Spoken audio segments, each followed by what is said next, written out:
ഈ സമരം തുടങ്ങിയിട്ട് ഏകദേശം 2 വർഷത്തോളമായി.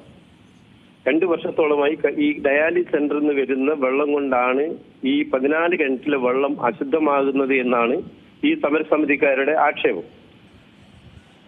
അതിനു വേണ്ടിയിട്ടുള്ള നടപടികളും അതുപോലെ തന്നെ MLA-ക്കും അതുപോലെ തന്നെ കൗൺസിലർക്കും അതുപോലെ തന്നെ ചെയർമാൻ അടക്കമുള്ള ആളുകൾക്ക് ഇവർ പരാതി കൊടുത്തിട്ടുണ്ടായിരുന്നു. പക്ഷേ ശാശ്വതമായ ഒരു പരിഹാരവും ഇതുവരെ കണ്ടെത്താൻ ഇവർ ആർക്കും കഴിഞ്ഞിട്ടില്ല. അതിന്റെ ഭാഗമായിട്ടാണ് ഇന്ന് അതേ സ്ഥലത്ത് ഡയാലിസിസ് സെന്ററിന്റെ തൊട്ടപ്പുറത്തുള്ള ഒരു അംഗൻവാടി കെട്ടിടം ഉദ്ഘാടനം ചെയ്യാൻ ബഹുമാനപ്പെട്ട MLA അവിടെ വരുന്നത്.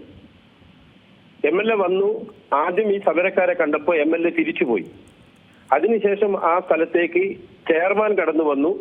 ചെയർമാൻ വന്നപ്പോ ചെയർമാനെ ഞാനും മറ്റൊരു കൗൺസിലറും കൂടി കൂട്ടിക്കൊണ്ടുവന്ന് ഇവരുമായിട്ട് അനുനയത്തിൽ സംസാരിച്ചിട്ടാണ് അദ്ദേഹം ഈ അംഗനവാടി ഉദ്ഘാടന ചടങ്ങിലേക്ക് എത്തിച്ചേരുന്നത്. പക്ഷെ MLA വീണ്ടും തിരിച്ചു വന്നപ്പോ ഒരു പ്രകോപനവും ഇല്ലാതെയാണ് അദ്ദേഹം കടന്നു വരുമ്പം തന്നെയാണ് ഒരു വല്ലാത്തൊരു അന്തരീക്ഷമായിരുന്നു അവിടെ ഉണ്ടായത്. നമുക്ക് ചിത്രത്തിൽ കാണാൻ കഴിയുന്നുണ്ട്. യഥാർത്ഥത്തിൽ ഇവർ സമരം നടത്തുന്നത് ഒരു രീതിയിലും പ്രകോപനം ഉണ്ടാവരുത് എന്നുള്ള രീതിയിൽ തന്നെയാണ് ഇവർ സമരം നടത്തിയിട്ടുണ്ടായിരുന്നത്. പക്ഷേ പ്രകോപനപരമായ രീതിയിൽ MLA കടന്നു വന്നു എന്നുള്ളതാണ് അവരുടെ ആളുകളുമായി സംസാരിച്ചപ്പോൾ നമുക്ക് കിട്ടുന്ന വിവരം. ഇതാണ് അതിന്റെ സത്യാവസ്ഥ. എത്രയും പെട്ടെന്ന് തന്നെ കുടിവെള്ള പ്രശ്നം പരിഹരിക്കണമെന്ന് തന്നെയാണ് എല്ലാവരുടെയും ആശങ്കയും കാര്യങ്ങളൊക്കെ സംസാരിക്കുന്നത്. ശ്രീ നാരായണൻ, ഇതുമായി ബന്ധപ്പെട്ട് ഈ നാട്ടുകാർ മാത്രമാണ് ഈ സമരസമിതിയിൽ ഉള്ളത്, അല്ലെങ്കിൽ അവരുടെ ഭാഗത്തു നിന്നായിരുന്നു ഈ പ്രതിഷേധം ഉണ്ടായതെന്നാണ് പറയുന്നത്. മറ്റ് പ്രതിപക്ഷ പാർട്ടികളോ അല്ലെങ്കിൽ പാർട്ടികളെ ഒന്നും തന്നെ ഇതിൽ ഉൾപ്പെടുത്തിയിട്ടില്ലെന്നാണ് നാട്ടുകാർ പറയുന്നത്. ഇതിലൊരു സത്യാവസ്ഥയുണ്ടോ?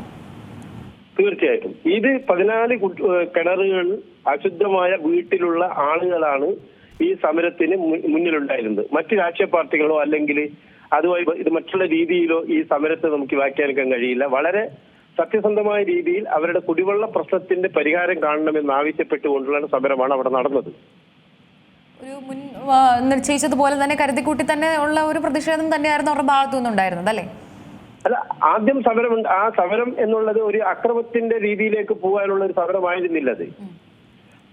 അതുകൊണ്ട് തന്നെയാണ് നമ്മുടെ നഗരസഭാ ചെയർമാൻ ആക്ഷിം അവിടെ കടന്നു വരുമ്പോൾ ഒരു പ്രകോപനം ഉണ്ടായിരുന്നില്ല. അദ്ദേഹം കടന്നു വന്നു, അംഗനവാടിയിലേക്ക് എത്തി. അതിനുശേഷമാണ് തിരിച്ചുപോയ MLA വീണ്ടും വരുന്നത്. അതിനുശേഷമാണ് അവിടെ ചെറിയൊരു തള്ളലൊക്കെ നമ്മൾ കാണുന്നത്. ശരി. അതേപോലെ തന്നെ ഇപ്പോൾ ഈ ഡയാലിസിസ് സെന്റർ ഇതുമായി ബന്ധപ്പെട്ടിട്ടൊക്കെ തന്നെ ഒരു സ്വകാര്യ വ്യക്തിയാണോ നടത്തുന്നത്, അതോ ഈ തണൽ പോലുള്ള ഓർഗനൈസേഷന്റെ കീഴിലാണോ? എങ്ങനെയാണ് ഈ ഡയാലിസിസ് സെന്റർ? തണലിന്റെ ഓർഗനൈസേഷന്റെ കീഴിലാണ് ഈ ഡയാലിസിസ് സെന്റർ കരിയാട് പ്രവർത്തിക്കുന്നത്. ഇതൊക്കെ തന്നെ കരിയാടുള്ള ഓരോ സാധാരണക്കാരന്റെയും നാണയ തൊട്ടുകൾ കൊണ്ടാണ് ഈ ഡയാലിസിസ് സെന്റർ കെട്ടിപ്പൊക്കിയത്. എല്ലാ ആളുകൾക്കും ഈ കരിയാടുള്ള ജാതി മത വ്യത്യാസമില്ലാതെ മുഴുവൻ ആളുകളുടെയും ഒരു വലിയൊരു സംഭാവനയാണ് ആ ഡയാലിസിസ് സെന്റർ. ഒരുപാട് ആളുകൾക്ക് അവിടെ ചികിത്സ കിട്ടുന്നുണ്ട്. ഇതൊക്കെ ശരിയാണെങ്കിൽ പോലും അവിടെ നിന്ന് വരുന്ന വെള്ളം കൊണ്ടാണ് ഈ കിണർ അശുദ്ധമാകുന്നത് എന്നാണ് ഈ സമരസമിതിക്കാരുടെ ആക്ഷേപം. പൊല്യൂഷൻ കൺട്രോൾ ബോർഡും അതുപോലെ തന്നെ DMO ഒക്കെ വേണ്ട രീതിയിൽ ഇതിനെ ചർച്ച ചെയ്യുകയും അന്വേഷിക്കുകയും ചെയ്തിട്ടുണ്ട്. പക്ഷെ ഈ സാഹചര്യത്തിൽ ഡയാലിസിസ് സെന്റർ മുന്നോട്ട് പോകാൻ പറ്റില്ല എന്നുള്ള രീതിയിൽ തന്നെയാണ് പൊല്യൂഷൻ കൺട്രോൾ ബോർഡിന്റെ ഒക്കെ റിപ്പോർട്ട് വരുന്നത്. ഏറ്റവും പുതിയ വാർത്തകളും വിശേഷങ്ങളും വിരൽത്തുമ്പിലറിയാൻ സീ മലയാളം ന്യൂസ് എല്ലാ ഡിജിറ്റൽ പ്ലാറ്റ്ഫോമുകളിലും ലഭ്യം.